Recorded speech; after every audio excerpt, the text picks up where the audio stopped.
Hello everyone, and thank you for tuning in to Wowhead Weekly episode 31. My name is Panzer, and today we are going to be talking about the happenings of everything in the past week in the world of Warcraft. But first, today's show is sponsored by Full Sail University, and they sent us this wonderful clip. Check it out. I was 5 when I ruled my first kingdom, and spent years defending it with honor. Opponents would challenge me, but fall in defeat. I've created legends while upholding the hero's code. I've always taken games seriously.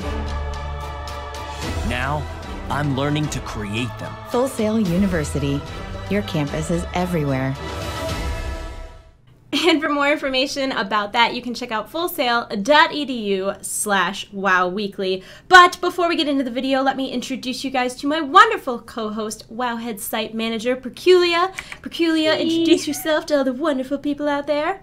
Hey everyone, I've been super busy with patch 6.2 data mining and PTR previews and anything else tied to the PTR, so let's jump right into talking about everything that has gone on in the last week. There has been so much. There really has. This has been a crazy week with the 6.2 PTR coming out, and it was nuts because they put out everything in the 6.2 PTR. It was so different. Yeah, a lot of usually times it's like they tease it. Yeah. This was just like, no, just straight in there. So we have a ton to talk about today. Before we get into the 6.2 stuff, though, I do want to briefly talk about Blizzcon 2015. Blizzcon hype, Blizzcon hype. So the first batch of tickets went up this week on April 15th, and the second batch will be going up tomorrow on April 18th. And then, of course, there's the VIP batch of tickets, which will go on sale April 22nd. Now, the VIP tickets, they include a dinner with the Blizzard developers. They include a signed piece of Blizzard art, a BlizzCon ticket, a virtual ticket, the physical goodie bag, and, of course, these tickets are very expensive. They're $750, but all of the proceeds will be going to the Children's Hospital of Orange County, which is wonderful. Now, I'm going to switch over to Perk because she's got some updates about what's been going on with the ticket buying process because it's been a little on the funky side this year. Yeah, so if you have been paying attention to Eventbrite, they have posted updates about what is changing for 2015, except some of those changes didn't actually happen. The ticket buying process, it stated that you would wait in a queue if your specified number of tickets was temporarily unavailable, but instead you were bounced back to the very start of the queue to the order page and you lost your spot in the queue. So for example, I put in an order for 4 tickets, and they said that things were temporarily sold out, and I bounced back to a loading screen, and then I bought 1 ticket very quickly soon after. So that's not really ideal, but a good tip I would say is that since you have 8 minutes to fill out an order form, if you don't get into the first batch, refresh again after 8 minutes because that's when another wave becomes available, and that's when I was able to get my ticket. So Eventbrite is lying. You will lose your place in the queue. I lost my place in the queue. Be aware of that. Don't, AFK and think that you'll magically stay in the waiting room because you will not stay in the waiting room. So the second thing is that the default number of tickets is set at 0, and last year it was set at 1. So obviously if you just click order and it's set at 0, that's not going to work out. So be prepared to have a few more extra clicks in there or else you will not be able to fill out your ticket form. That is trolly. That is troll level over 9,000. But, I mean, on a lighter note, what is awesome this year is that Blizzard is actually allowing people who purchased the BlizzCon virtual ticket to have the eligibility. That was worded weird. They're going to be eligible to purchase the physical goodie bag, which is something new for this year. They've never done that before. Yeah. So that is completely new and awesome. Yeah, and it makes me wonder too, because there's a lot of stuff in the goodie bags. Of course, last year we got the Murloc Pop Funko figure. The year before that was the Cute But Deadly figurine set. Then, of course, we had the Mini Tyrael and the Deathling. So there's been all sorts of stuff, but a lot of times in the goodie bag, there's actually like things that are involved in the convention that you wouldn't really get any use for if you weren't at the convention. Like a lot of times you do like a steal series where you have a number, and if you find the other person at the convention who has your number, you both win a prize. So I'm wondering if they're going to be modified versions of the physical goodie bags because of stuff like that, or if they're going to be exactly the same. And I also wonder how much they're going to cost. I wonder, I mean, last year's goodie bag felt different in that there was a bunch of little cool things, like we had the bouncy ball, we had the Yeah, we had like the collector's pin, the keychain, as you mentioned. The wrist I wonder, and...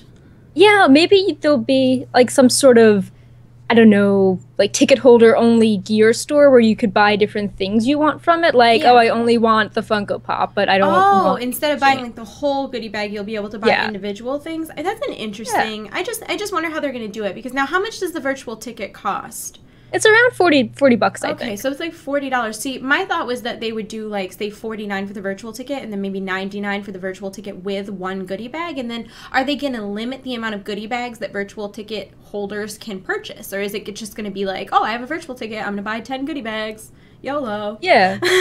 I mean, I'd like to So- give them out as prizes to people. Yeah, that would be great. No, and I think it's awesome that they're doing this, because I'm like a firm eBay scalper hater. I don't Yeah. like it. I don't know why. It doesn't affect me, but it grinds my gears. I don't know. So I'm excited that the money will be going back to Blizzard and they can put it back into the game and into the community and stuff like that. But I am definitely curious about how all of it is going to work. But of course, the biggest and most important BlizzCon news is that Perk and I will be there, and we can't wait to see you all. And we're looking at getting a larger space for the annual Wowhead party, which is always a great time. So I'm excited. Yeah. Are you excited? Can't wait to see everyone. It's always really fun. Like, I'm always crazy busy, but I love saying hi to everyone, and I do find time to talk to everyone, and it's a really inspiring, like, very positive energy. It's a great place. I loved the video last year of you and Olivia sitting up at like the BlizzCon like podium. Was that last year? Oh my god, you two were so adorable, because the mics they gave you were like gigantic. I know. So you're just like, we're here and we're so excited. We have giant mics. This is the greatest thing. Maybe that'll be me someday. We can only Maybe we hope. could try to take over that stage again this year. It was so cool. It's like all like the lights up. Oh, it was- They turned on the arena stage just for us. Yeah, that was super, super awesome. But 6.2 can wait no longer. So let's talk a little bit about patch 6.2. And Yeah, now we don't know when this is coming out yet. I mean, we're really early into the PTR. Obviously, the raid testing starts tonight of the new raid, Hellfire Citadel, which is very, very exciting. Let me flip it over to Perk to talk a little bit about Hellfire Citadel, and then I've got some visuals of some of the bosses for you guys. Yeah, so Hellfire Citadel has 13 new bosses, and it's in the location of where Outland's Hellfire Citadel is, so you can see how they're fell-tainted in different ways. Some of the new bosses include Manaroth, Archimond, Kilrog, and Gorefiend. So, you know, some pretty big lore figures. There's some hilarious dungeon journal descriptions, like Manaroth being like, the cinematic was only a setback. So definitely check out the dungeon journal for that. And what's also cool is that the dungeon journal not only has boss abilities, it also has preliminary loot tables. So we can tell that normal mode loot is eye level 695, heroic is 710, and mythic loot is 725. So that's some pretty big upgrades, and we can also see that Archimond has class-specific trinkets with spec-specific procs, which is a pretty unique original trinket idea. And we also have most of the tier 18 2-piece and 4-piece set bonuses data mined. So we have a ton of data tied to what the bosses do, what the bosses drop, and how that affects your particular class.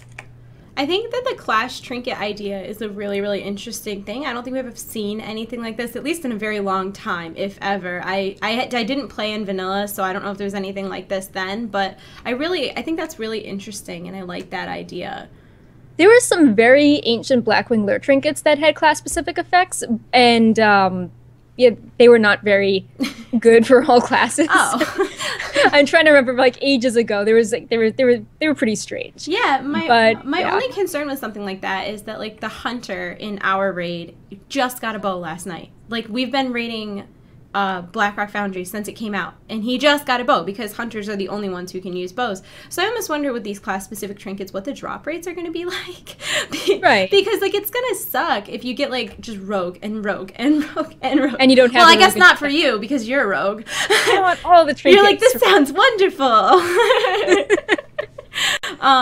So yeah, I'm pretty excited about Hellfire Citadel, but one thing that I am bummed about with raiding in 6.2 is that they are actually removing aspect of the Fox and Amplify Magic, and I guess that's not specifically tied to Hellfire Citadel, but it's a raid thing, and my raid group uses those all the time. Like, it's pretty much, this is how it goes. Tranquility out, Aspect of the Fox out, Amp Magic out. Like, everybody uses all those cooldowns stacked, so I'm just wondering how this is going to affect.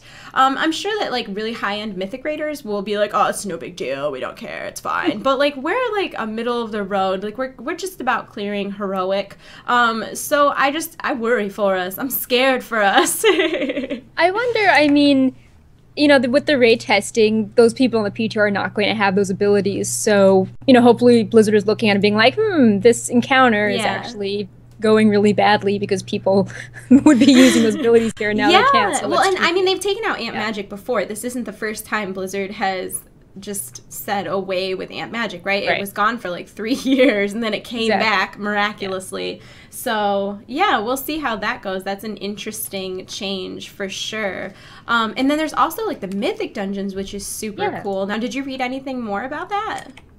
They haven't really been super tested, but what we can see so far is that in the patch notes, they're going to be on a weekly lockout and drop some pretty high-end gear, but we haven't actually seen that gear or those boss drops like a 690 cache, right? And that's what we're thinking that it's for. That 690 cache. That's actually from the Time Walkers. Oh, that's from the Time Walkers. Yeah.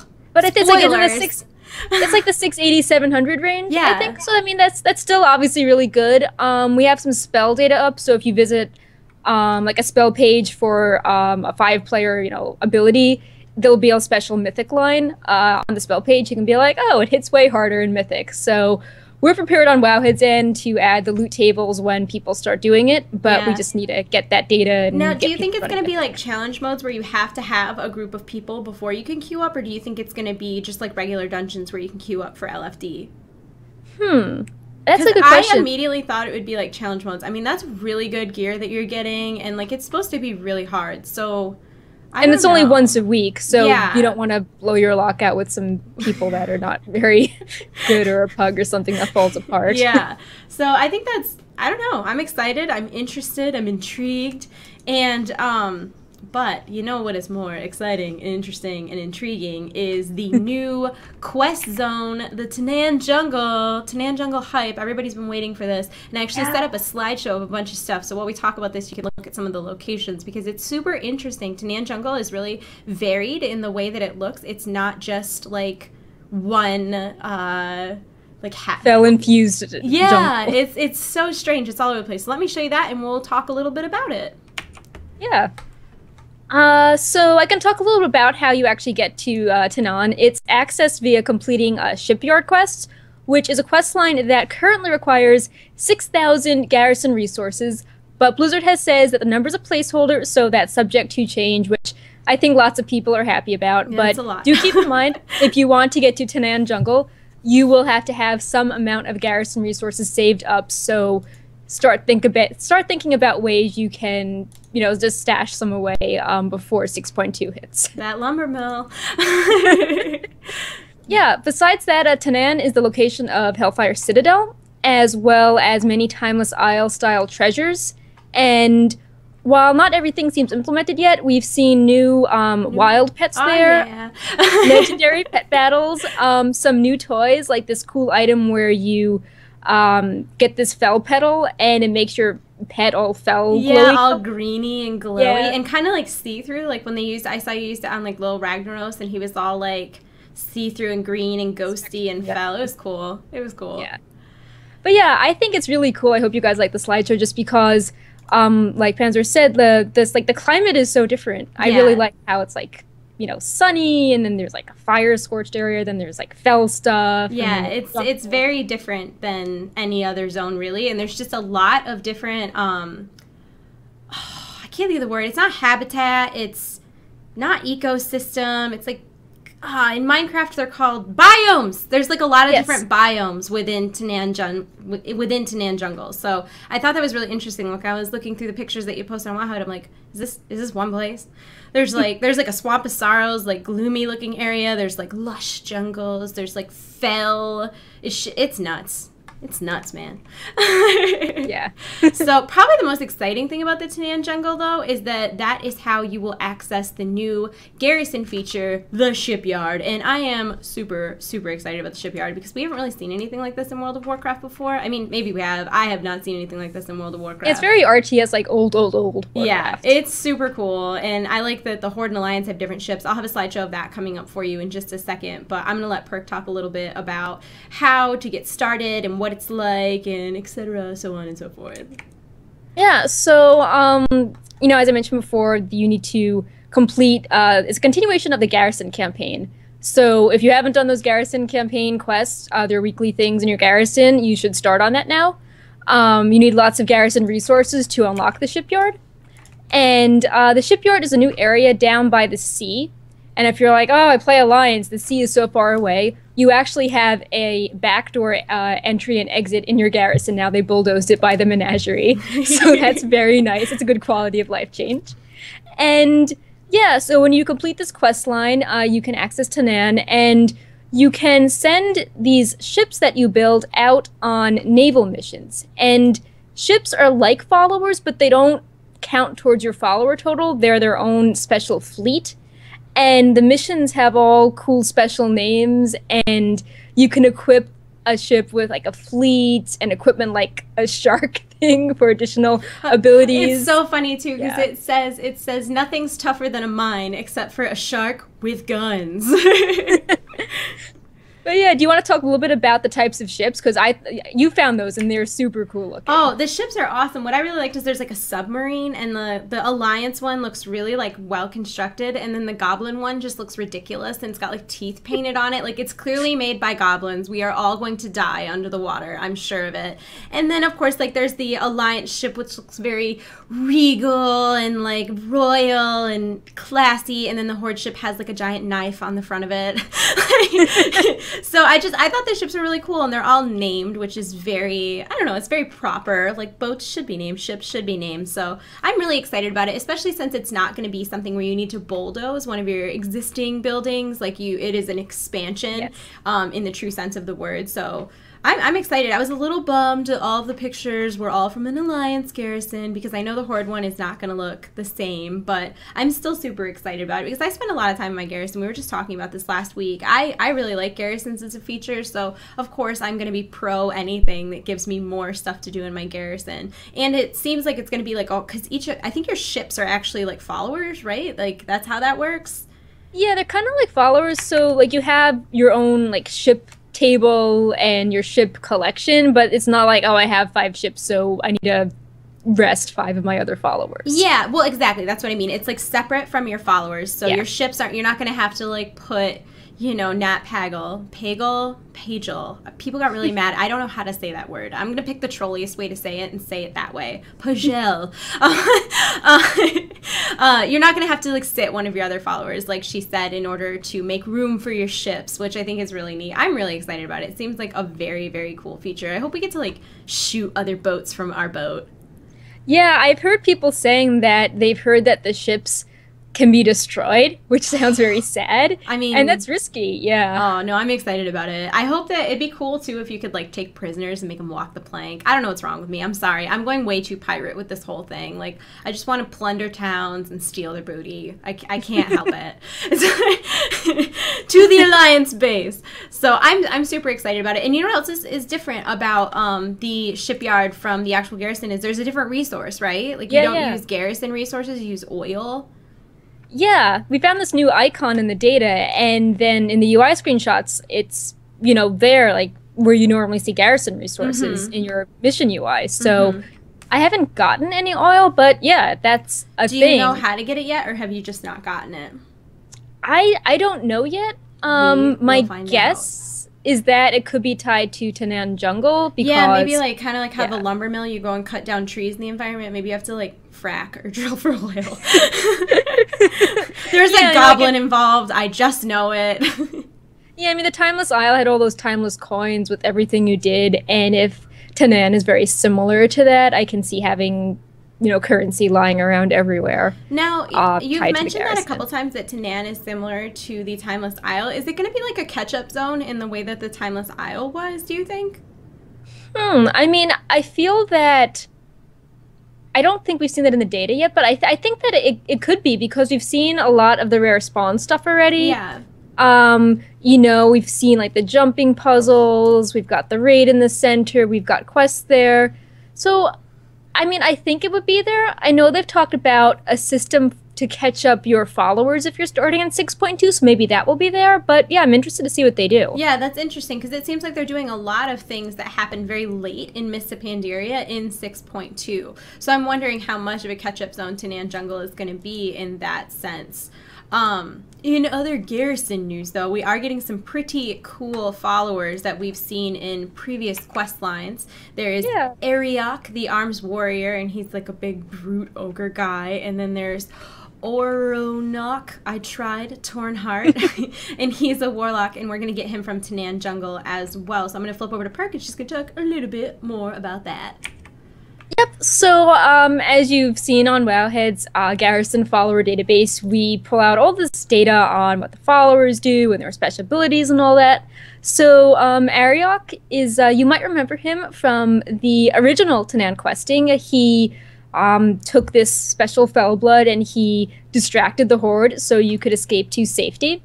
And I know it's very, he's very heroic, but you know, kind of risky. So it looks like you will get him back if you defeat Kilrog while keeping him alive. So kind of similar to getting Conan. Aknor Steelbringer from Blackrock Foundry. Oh yeah, well yeah, Conan has the same Croman has the same sort of mechanic, only it's not a raid. Clearly I have not gotten the Blackrock Foundry one. I'm not that skilled of a player. Someday. And yeah, Oronok is interesting because he has this success trait which is like Bluke's combat experience, but it's more powerful. So if you don't have Garona's Master Assassin trait, you can get this guy because he's better than Bluke, not as good as her, but he's still pretty good. And a really cool thing is that if you go into a Wowhead mission page when you're on the PTR, you can click to add followers and traits and see how that increases the success chance. So that's what we did to figure out what exactly this guy did. Oh, all right. So I think that's pretty awesome. All right. Well, I don't want to cut off the talk about cool new followers or anything like that, but I'm sorry, I'm super excited about Time Walker Dungeons. I'm so excited. I feel like people have been asking for scaling for so long, and I remember a while back there was like a leak of like, oh, we might have scaling. This is so exciting. It's finally happening. Blizzard is implementing like new weekend dungeons, so you're only gonna be able to run these on certain days, and they're doing Wrath of the Lich King and Burning Crusade dungeons, and you will scale down to the difficulty of the dungeons and you'll run them, but then you will get level 100 gear. Like I spoiled earlier, it's a 690 cache of gear, which is pretty good, and I'm personally pretty darn excited about this because I feel like it's something that people have really been begging for, and I really like that it's making content that was previously considered almost obsolete unless you were leveling not obsolete, and there's gonna be still like memories and feels of, oh, I'm so yeah, I'm excited too because I did a lot of raiding back in Burning Crusade and Rat, so I have all these memories, and it's kind of sad when I go back if I'm farming a transmog piece or like a mountain, and I'm like, I remember when this was hard. Yeah. So yeah, now they can be hard again, and I can see if, you know, if any of the strats hold up or if they change them, and yeah, I think it's really cool. And something else I want to touch upon was how you can only do them on the weekend. Like, this isn't a thing that is always available, and I don't know, what do you think of that choice? I think that's a really, really smart choice, because I think when you make something like limited edition, it's all of a sudden like so much more exciting.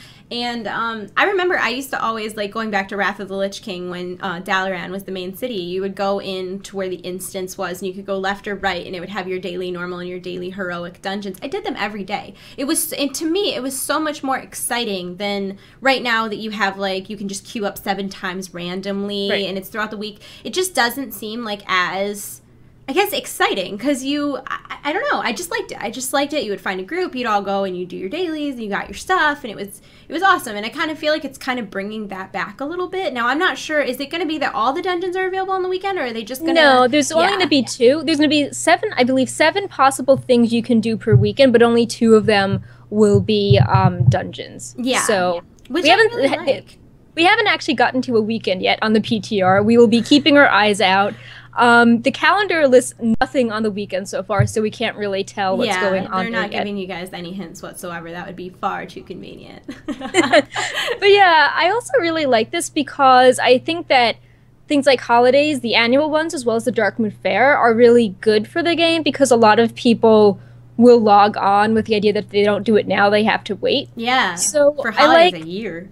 Yeah, I like extending that idea to be like, you know, you have to do this only on the weekend, and if you wait around until next weekend, this dungeon might not even be around. Yeah. Don't you want to do this? I'm really, really excited for, like, Mechanar and Botanica and the Arcatraz. Like, those are all...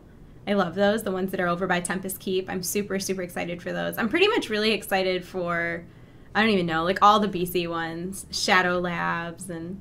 I'm a little worried. Like, I don't want it to be a Molten Core syndrome where people are like, this is exciting, and they're like, oh my god, this is not designed well 10 years later. There's so much trash. So well, there was, I don't know, those weren't particularly, I mean, maybe they were. I guess they were like a half hour, 45 minutes, but I don't think that long. I can see something like, I know something like Slave Pens had a lot of trash because back in the day you would grind out reputation from doing dungeons, and trash was good. And now that... Well, and it was more worthwhile to do dungeons back then, too, because you could get, I can't even remember what the tokens. You could get, like, the seals that you could use to turn in for actual good armor.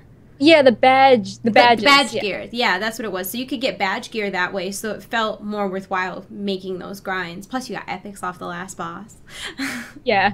So, you know, we'll see. I wonder if they're going to be tweaked to sort of keep up with, you know, modern sensibilities, because if you're used to a Wrath, Warlords of Draenor dungeon, and you go back to something that you've never run before, and it's, you know, Burning Crusader Wrath, and you're like, this is so different. I'm so confused by this. Yeah, you actually had to use CC. Back in my day, hunters had to ice trap, and mages had to sheep.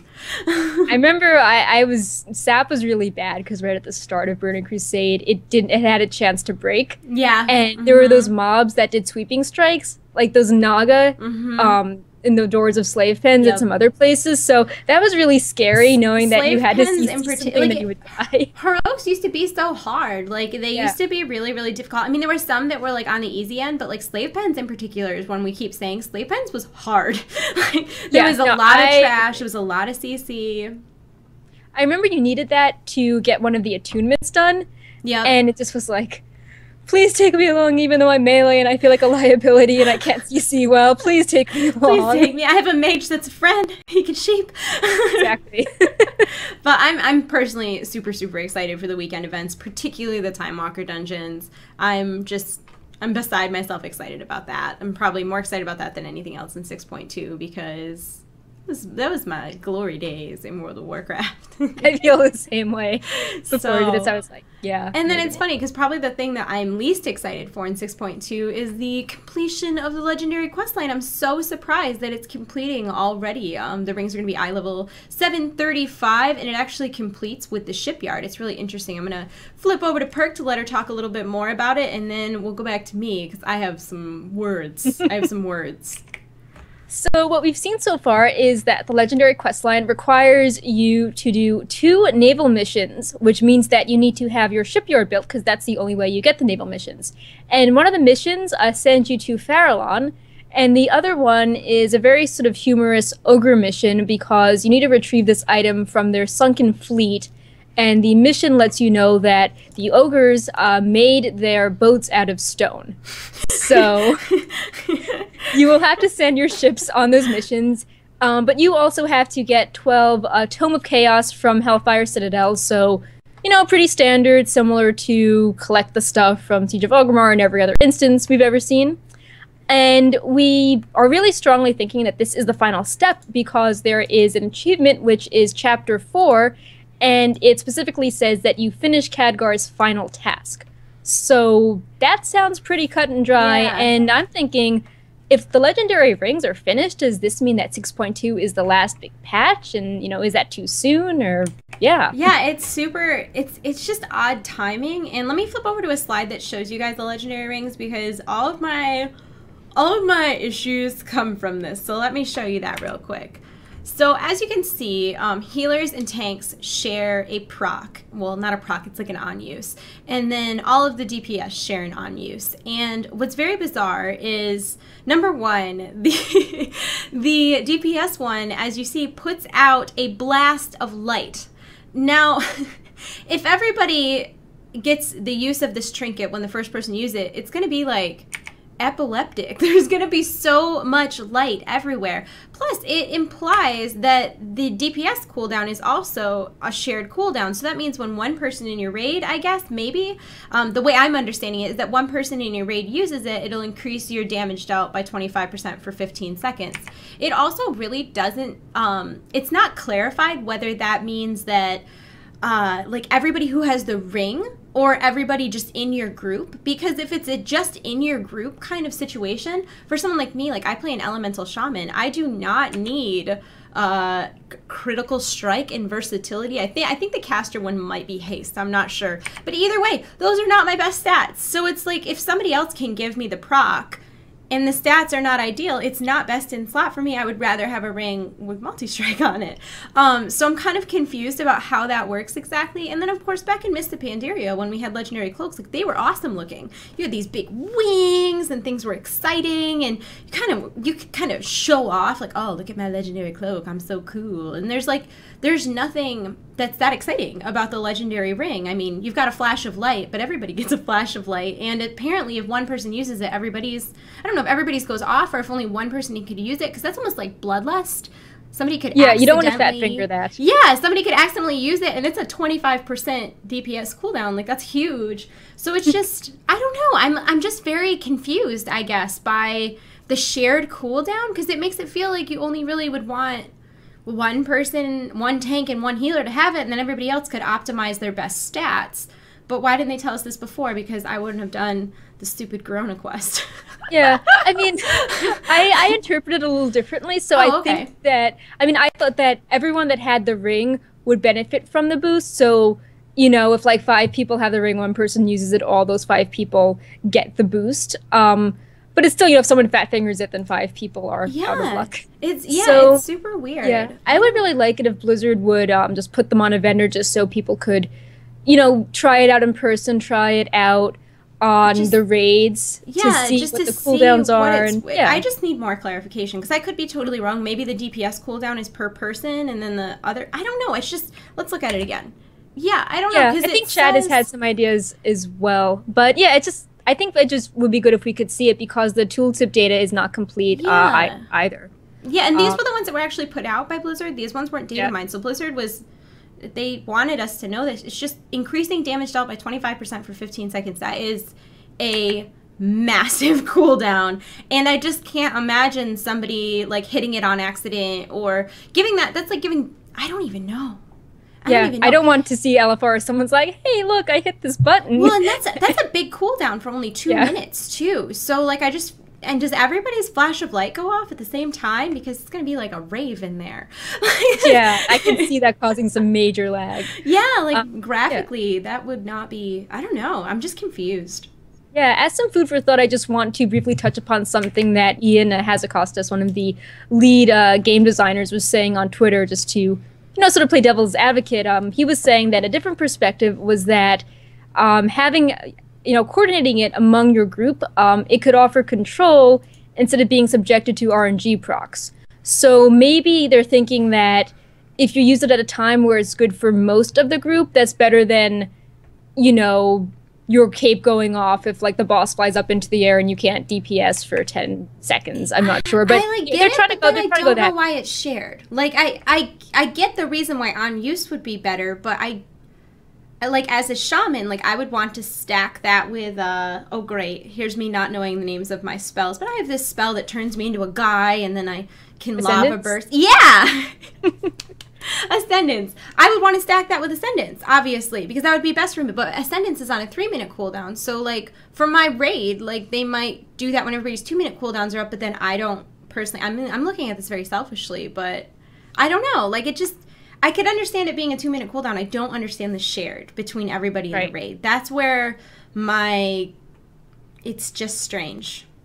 And do you have to have the ring equipped to get the bonus, or do you just have to have it, like, in your bags? Like, that's weird, too. Yeah, that's another good point, because I could see people being like, well, I have this ring, but my preferred stats are these other ones, so I'm going to go with this ring, which has a gem bonus in it, and that's Warforged, and... Yeah, and has multi-strike on it. Like, it's really bizarre, because this is the first time, like, obviously the Legendary Cloak just trumped any other cloak. Like, it was so much better. Yeah. I mean, there were people wearing it well into High Mall, so it was obviously very, very good, but, like, I have no, like, why would they put versatility on a PvE ring? Why would they do that? I'm not a game designer. I don't understand, but I know that if something has versatility on it and it doesn't have multi-strike, I don't even roll on it. It's not, and I will take, like, I took off a piece of Mythic Warforged yesterday to put on a piece of Heroic because multi-strike is so good for my class. So it's just I'm in a weird place right now with the whole thing. I have mixed feelings. Yeah, I mean, I think it's good to keep in mind that this is the second PTR build, and so far we've seen the legendary procs radically change. Yeah. Like, the first version, they just scrapped that. They're like, don't pay attention, and they're trying something else. And the stats could change too. Like, for example, I think every single piece of Hellfire Citadel loot has versatility attached to it. So weird. Which seems very strange. So hopefully, well, maybe that is, though, to counter the fact that they're getting rid of, like, Amp Magic and Aspect of the Fox, because versatility is a survival a survival stat. So I don't know. I'm reaching at straws here. I'm grasping at things. It looks like Zoram jumped in just to say that the visual effects of the ring are not to create a fireworks show or a rave, and that they're sensitive to that. So thank you, Zoram, for clarifying. Now I'm a little disappointed. Maybe I wanted a rave. Glyph of fireworks. Glyph of fireworks. Exactly. With this glyph, you can see all the legendary rings proc simultaneously. Then your computer dies. Exactly. Uninstalls WoW, and you never play again. So that's okay. I'm excited, though, because I mean, it's always exciting to get that completion of something like the legendary ring, because it's a big piece of gear, and it's like an earned piece of gear. You've spent the whole expansion working for it. Like I said, I'm just confused as to how early we're getting it. Maybe that means the next raid after this one is going to be, like, super hard. Artifact level. You need this ring. You need the ring to open the raid. But yeah, I would like to see more rewards to it. Like, Miss Pandora had the cape, but you also had Ordos attached to it. Yeah. So, you know, maybe I'm curious what visual bling we'll get with this ring. Like, maybe it'll be a title. We better get visual I know there's bling. a Garrison monument, but, you know, you're just all alone in your little Garrison. What did you just say? There's a Garrison? I didn't even know. Yeah. I didn't even know. It was way back in the beta. There was this mysterious Garrison monument of Khadgar fighting Gul'dan, and it was the name was Time Was a Flat Circle, and there's the achievement named that. So I'm like, hey, I think these two things are related. Oh my god, you just made my day. I don't even care about any ring. It's a very pretty statue. I was saying I think I spent 15 minutes of last Wowhead Weekly complaining about how much I want a monument, and I'm getting one. And it's going to be Khadgar fighting someone. There's nothing better than that. There is nothing better than that. I'm really excited. Now, there's a lot of other stuff going on, too, aside from the raids and all the things we've talked about. Of course, there are battle pet things. Yes. Which we are super excited about. So cool. As you guys know, I'm like a giant pet collector. I currently have 623 unique pets and a booming social life. And I've done a lot of the pet achievements, so I'm obviously excited about the new wild pets and all of that. And let me show you guys some of me and Perk's favorite pets that are coming with this patch. Of course, there is the Netheria candle, and Netheria is a developer. For those of you who don't know, we love her. Then there's Blorp. Oh, yep. Come on, Blorp's the best. Yes, say why Blorp is so He's cool. so derpy and funny. And then Hogs, who we've all been waiting for. But Blorp. Let's talk about Blorp for a second.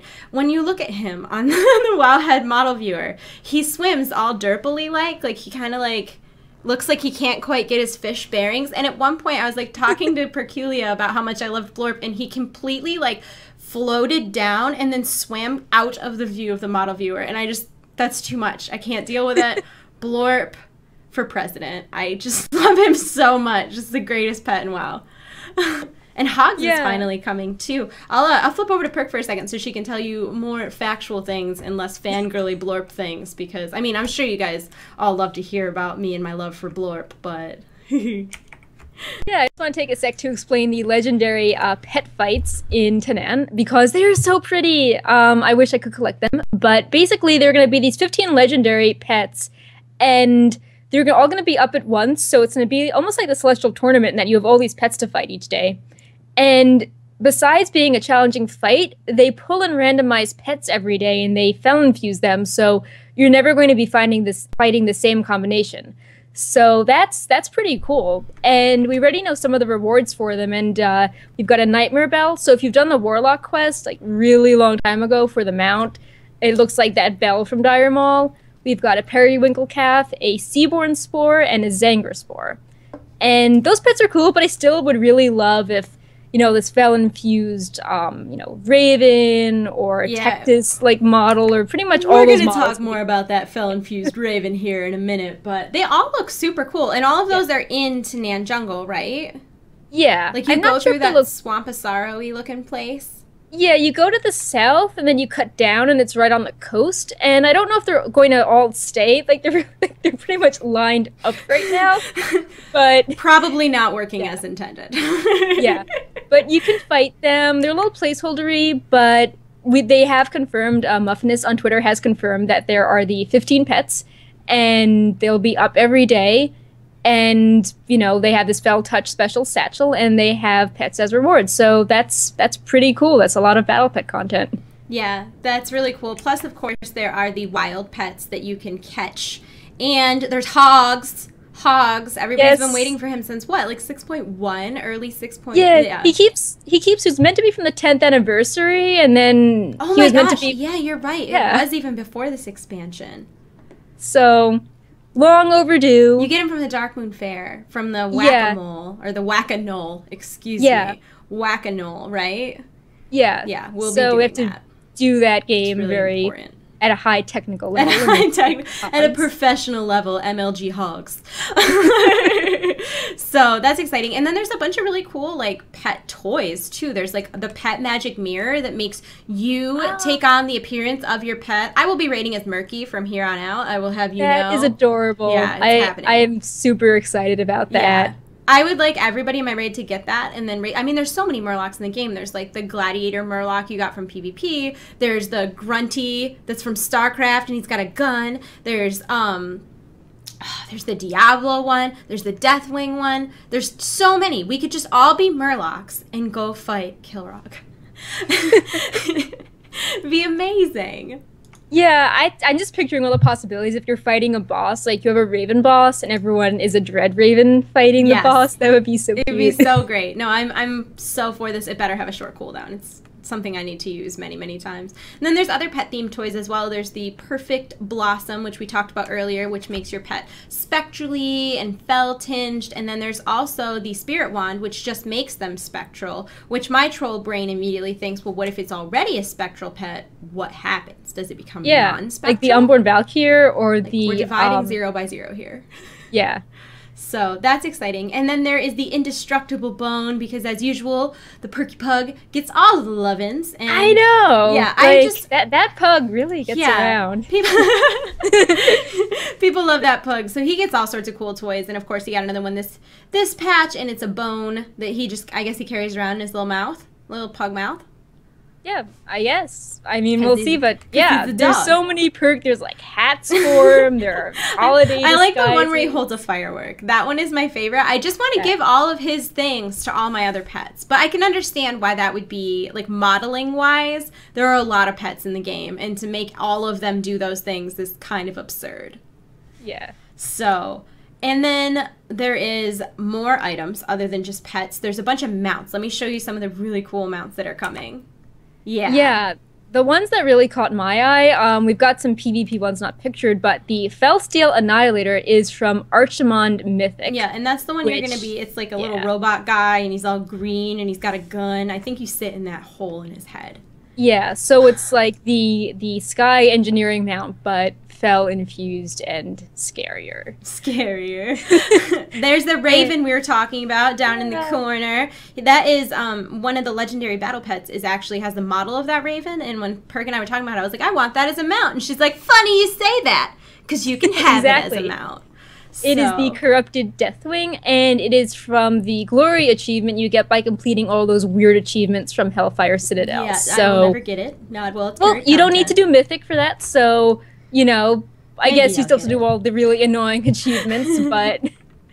Yeah, so that's been changed, and I think in the picture the other one is for an achievement we don't know yet. Yep. And the other is something very bizarre. I think the wolf is 150,000 Apexis crystals. Yeah, Apexis crystals, and then there's the Pound Fist wannabe. Pound Fist's cousin. Pound Fist's Fel-infused cousin. Felfist. Yeah, the black sheep of the family. Pound Fel? I tried. And then there's also some new toys. There's the Diablo-themed Jewel of Hellfire. There's the Tunotron Micro, which is a portable version of the Garrison jukebox. And then there's some new heirlooms that I think people are going to be really excited about because they are the intellect plate pieces that are missing. Now, are we getting all of the intellect plate that are missing or just a couple of them?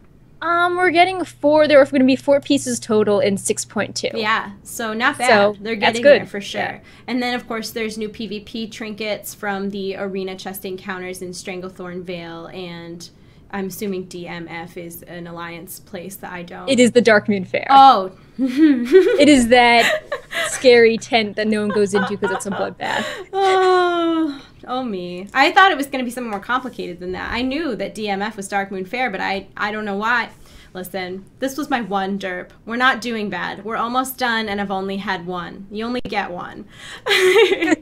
And then, of course, the horrors that nobody wants to talk about in 6.2 are the class and balance changes. Now, before I get into that, let me show you some cool stuff, because it looks like, and this is kind of speculative at this point, but it looks like Warlocks are going to be getting some new demon models. Now, these are not all of the colors, but you can just get a feel for what they look like.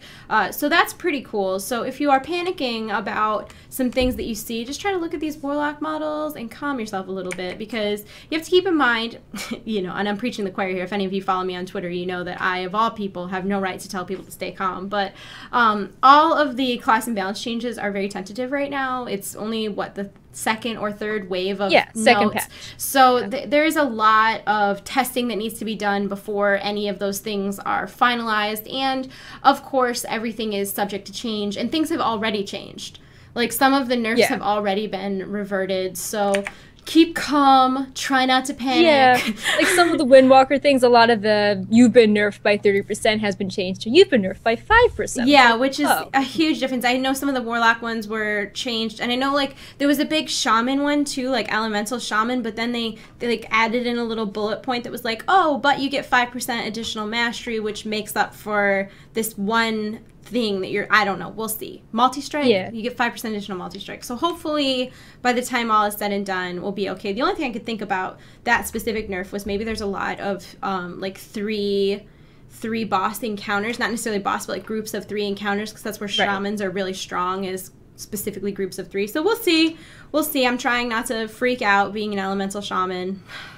Yeah, just going back to the Warlock models for a second, we've actually seen them on the temporary, one of the temporary cooldowns. So, you know, here's hoping, fingers crossed, that the other updated models are, you know, could be added to the other permanent Warlock pets, because we've seen the updated models in Tanan so far, like, oh, this imp is very high definition.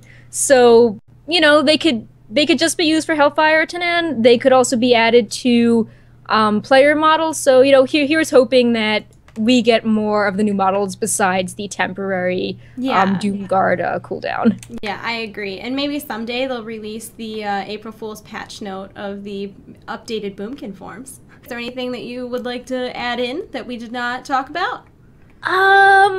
We didn't do the Wowhead specific segment, but I think it's pretty obvious that we've been putting all this information has been taken and referenced from the Wowhead PTR database. So if you go to ptr.wowhead.com, or if you go to the search box at the top right of any page, you'll see the little like live and PTR toggle.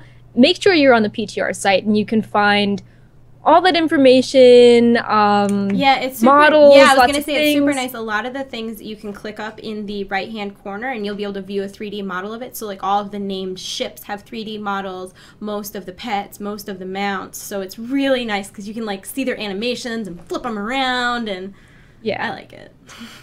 Yeah. Oh, I guess we didn't talk about the tier 18 actual models that much. Do you want to do a quick thing on that? Yeah, I didn't. I did not make a slide for that because I ran out of slide we can do that spaces. next week, but yeah. It's interesting though because in this PTR patch we saw 2 sets of PvP gear, correct? We saw all the PvP gear and a lot of the PvE versions of it. So we did see 2 versions of the PvP gear. Like, you know, we've got like Wild Gladiator and Warmongering Gladiator, and they kind of share the same models. So I'm like, is this a Siege of Orgrimmar situation here where we're getting 2 PvP tiers for one PvE tier? Yeah, we'll see. I mean, I don't know. 13 bosses is a lot of bosses. I mean, that's a pretty huge raid. So yeah, we shall see. We shall see. But there's a lot of really cool. I'm terrible. I should have made a slide for this, but you can only have 12 scenes, and I ran out of scenes. Yeah, we'll do it next week. Maybe we'll fill in the missing models. Yeah, there's some pretty cool PvE gear coming up. I know, like, priests, as usual, got, like, the best. Why don't I play a priest? Priests get, like, the best gear. It's always so pretty. They're getting the big wings this time on their shoulders. I mean, I like them in theory, but on some races it looks perfect. On others, it's like, kind of your shoulder pads falling off. Like, they don't totally align. Yeah, well, maybe they'll fix that, or maybe it'll be like that, the belt that was from, the mage belt that was from the salvage yard. No. Yeah. No, it's from, like, the Dwarven bunker and stuff, how they ended up removing some of it because it didn't work. So we will see. There's some weird, I see people in the chat talking about the PvP stuff. I don't PvP much, so I don't want to, like, talk about things I'm not educated about, but I did see that they're doing some scaling things with PvP in 6.2 where, like, everybody will be scaled. Anybody who's in PvE gear that's, like, 690 or higher will be scaled down to 690, and then if you're above 715, you're scaled down to 715 or something like that, right? Yeah, I mean, I think that makes sense because you could get into a position where someone in starter PvP gear, like, is doing everything right and is getting their gear, and someone in PvE gear is just going to, like, steamroll them because of their item level. Yeah. So I didn't really think of it as a scaling down. I was more concerned about, like, people who are, like, they fresh hit 100 and then they're in like all like 560 blues and then they go in and get their item level raised like crazy high. But I don't PvP a lot, so I don't really have an educated opinion on the topic. So, but I know that some people are, well, the PvP forums, you know. Yeah, they did that PvP interview, but they didn't really touch on a lot of 6.2 things because it probably was... Because it's so tentative at this point. Yeah, I mean, you don't know what's going to change and what's not. I mean, we had that hotfix a couple weeks ago that they nerfed all PvP damage by 10%, and then the very next week they hotfixed it back out. So you never can tell. Things are always getting switched and changed and whatnot. Maybe that's why we haven't heard anything on the Legendary Rings. It's like, hey, we've changed it, go do your theory crafting, but it's not finalized yet, so we're not going to write this blog and publicize it. I'm excited to see when they do, because I feel like once we get a little more information, we'll be able to form, because right now a lot of my opinions are based on assumptions, not, you know, but what do you think your favorite thing is about 6.2 so far from what you've heard and seen? I like Tanan Jungle. I like the treasures there because they sound really cool, and I so far had fun running around finding things like little fell tinged pets, and there's another one which apparently changes you into a podling. So I just love that exploration and treasure hunting aspect, and I love all the different areas of the zone, how they're so different from each other, so it's not all fell doom and gloom. You've got really cool areas. I thought that was so interesting, like how much. Let me flip back to that again. I gotta check which. I think it's, let's see.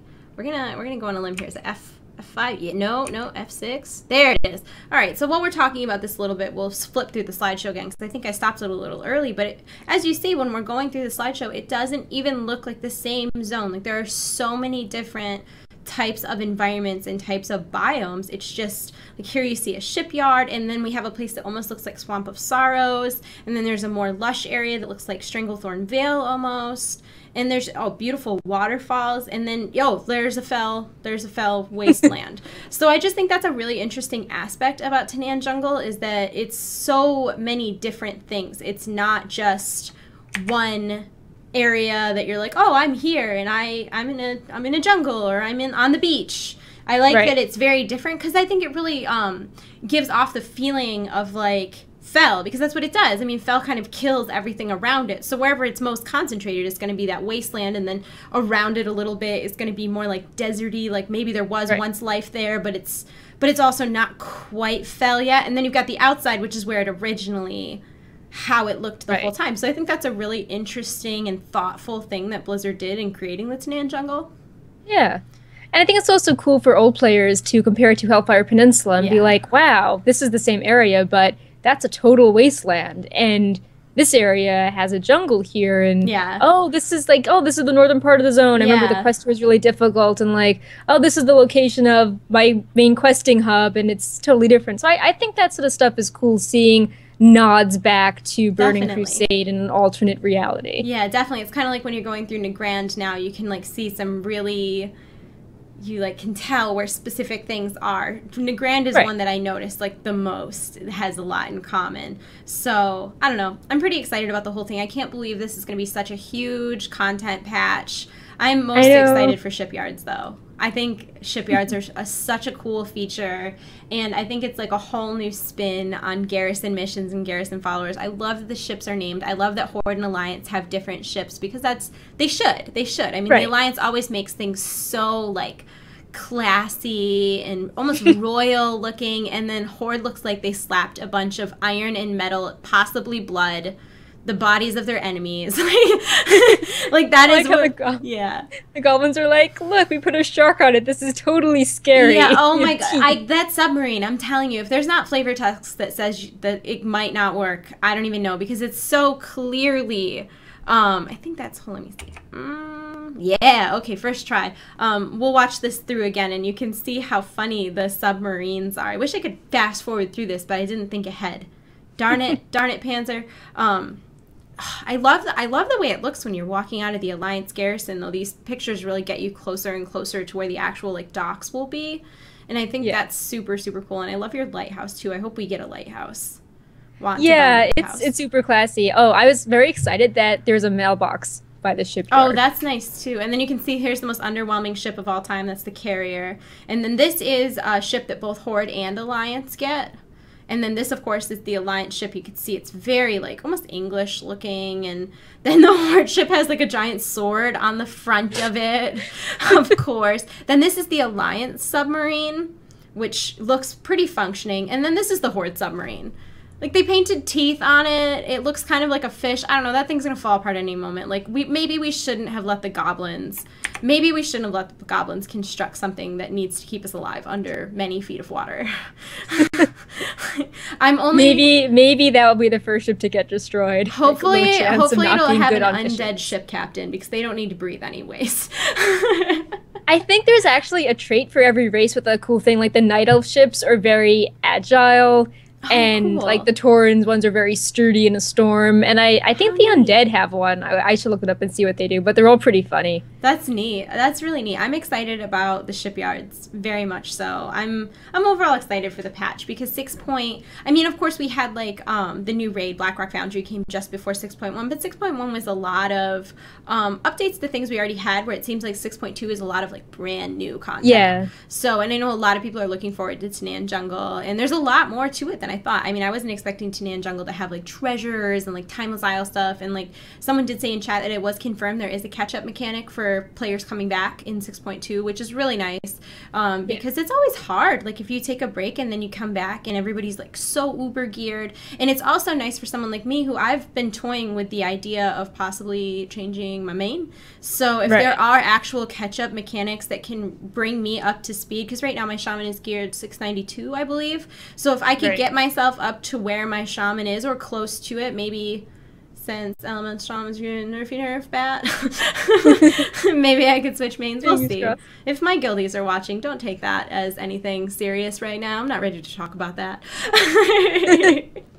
So I think we're about ready to wrap this up. Thank you everybody for watching us. Thank you to Perk for joining in, and I think we're gonna go. I hope you guys all have a wonderful day. Be sure to check out the VOD tomorrow for anything that you may have missed. It will be at wowhead.com, as well as youtube.com/wowhead, and tune in every Friday at about 6 p.m. Eastern time for a new and exciting episode of Wowhead Weekly.